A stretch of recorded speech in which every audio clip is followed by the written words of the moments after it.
Welcome, foolish mortals. Row 18, plot 20.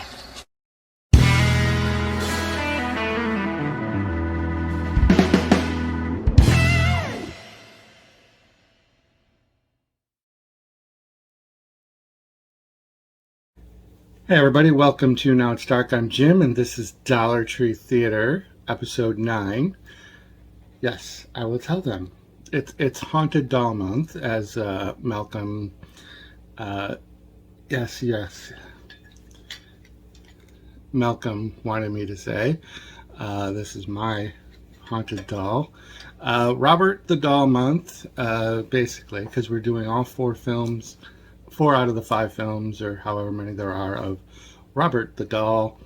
Today is part 2, The Curse of Robert, otherwise known as There Was Robert, is what I found it on the streaming services, which it is available on Amazon Prime, Plex, and Freevee, and I'm sure you can find it in other places. It's an 84-minute movie. It's gotten a 3.1 star rating on IMDb. It's a direct sequel to the original movie. And let's watch the trailer first, and then we will talk about what I thought from my notes.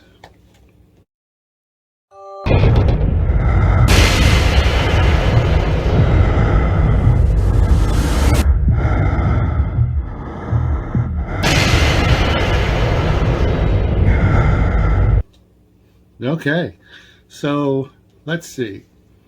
The movie starts with kind of an interesting beginning. It introduces us to the character Walter Berenson, who ends up becoming my favorite character, by the way. And he's the owner of the the East Falls Museum, and he has paid off a cop to give him the Robert doll from the evidence locker, and then he puts it in his museum. So the story revolves around Emily Barker. She's a cash-strapped student trying to make money as a cleaner, working nights at the East Falls Museum, but her peaceful graveyard shift turns into a time of terror when she is plagued by the sound of footsteps in empty corridors and mysterious vandalism throughout the building. And by vandalism, they mean brutal murders. A couple of things about the movie I didn't like. The East Falls Museum seems relatively small.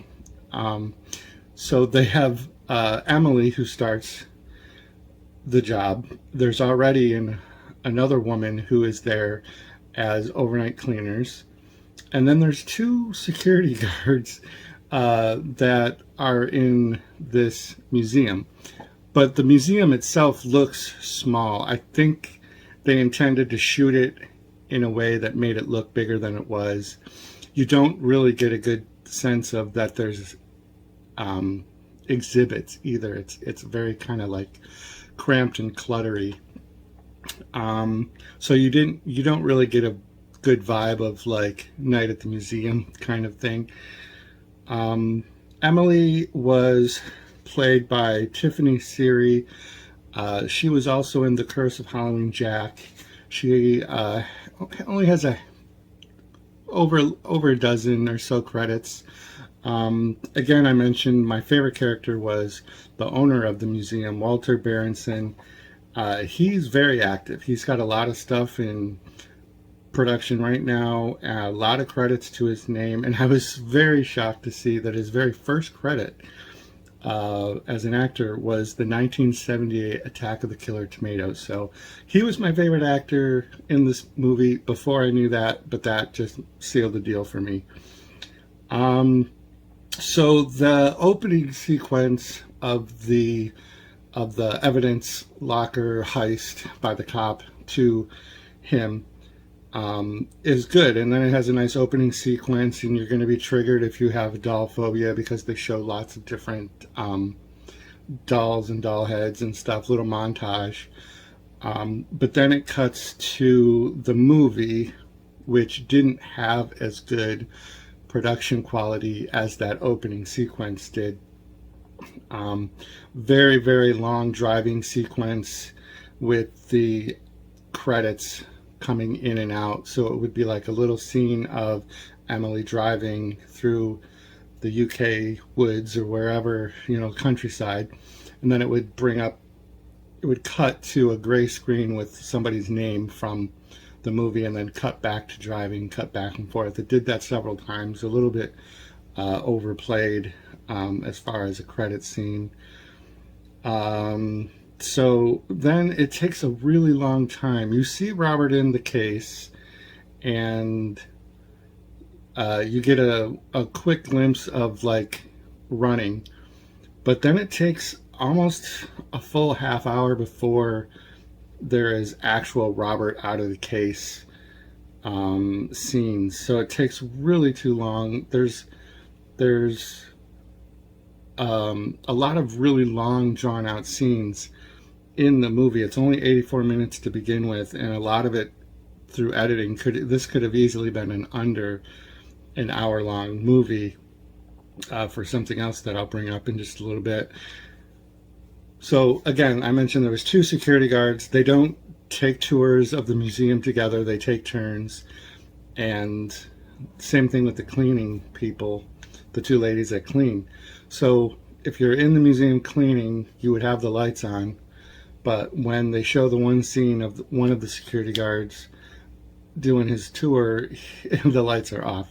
So a little inconsistent with that, but we do get our first kill from that, and I was happy that I finally got Robert vision, which is what I'm calling the Robert the Doll perspective, the POV from Robert's low stature and his side of vision.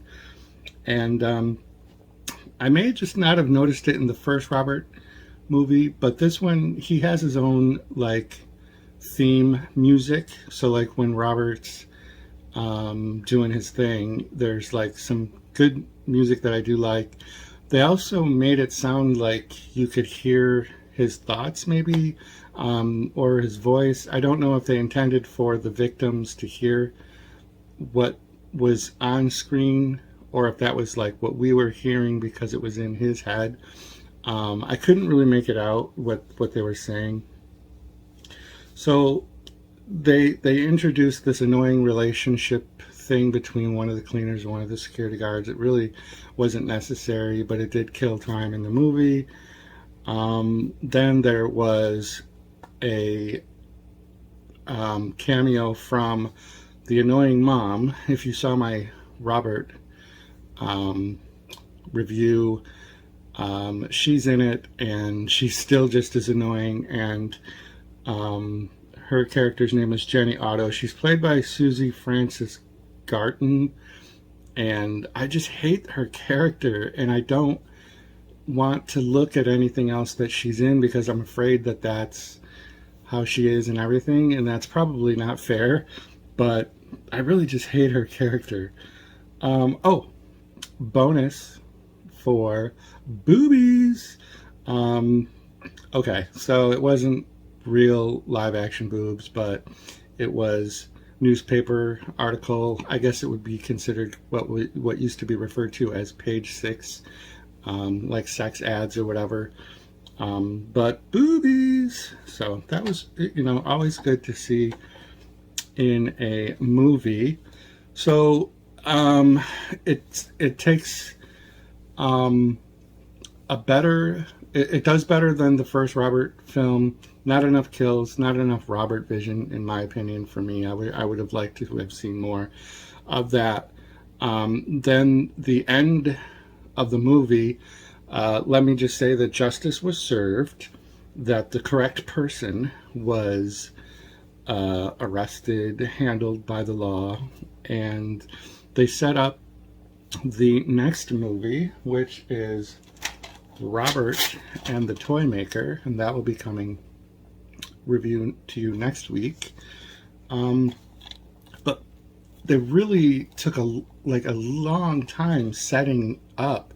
I thought they were just going to introduce hey, there's the Toy Maker, there's the premise of the next movie, and then you would cut. But they took forever enough that I actually looked away from the movie for a few minutes, forgot that the movie was on, turned back to my TV, and it was still going. I thought maybe that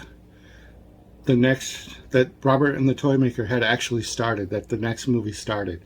So if the Robert and the Toy Maker movie takes the first 10 minutes from the last 10 minutes of this movie, I'm going to be pissed off, because one, the Toy Maker looks really ugh, and I don't want to see the same 10 minutes over and over. Anyways, the review is running long. Malcolm and I say adieu, and yeah, next week will be episode 10 in the Haunted Doll month of Dollar Tree Theater. Thanks for tuning in. I would like to thank all the little people who work so hard to make this picture a success. I would like to thank them, but I really can't, because I did it all myself.